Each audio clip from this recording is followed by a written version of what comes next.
Bonjour, je suis Benoît Lahire, le directeur du syndicat Fenouama. Bienvenue au CRT de Motuhuta où nous trions les déchets du bac vert. Ça veut dire centre de recyclage et de transfert. C'est un site qui a deux activités. La première, c'est le tri des déchets du bac vert qui viennent de toutes les îles de Polynésie française, mais principalement de Tahiti et de Moorea.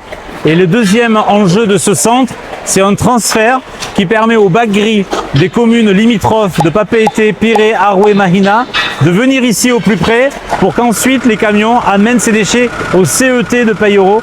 CET, Centre d'enfouissement technique, c'est là où vont aller et finir les déchets du bac gris.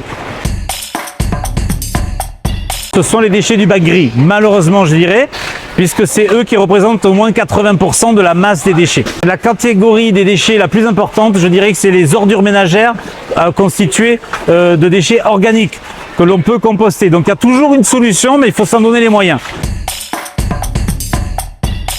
Les matières plastiques en règle générale représentent entre 12 et 15% de l'ensemble des déchets.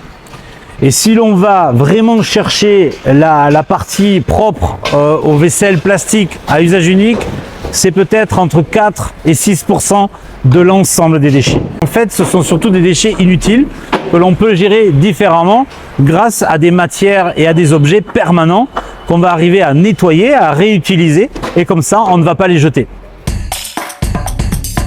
Le geste que les gens peuvent faire le plus simple, c'est vraiment le compostage individuel.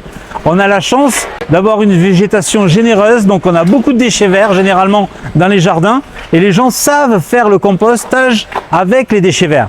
Sachez qu'on peut rajouter très facilement les restes de repas ou les préparations de repas, les petits cartons, les petites serviettes en papier, etc. dans ce compost. Ça va diminuer votre bac gris. Ce sont des gestes où on appelle en fait à un éco-comportement du citoyen et ça sera grâce aux habitants qu'on va réussir à le faire. Seuls, nous n'y arriverons pas.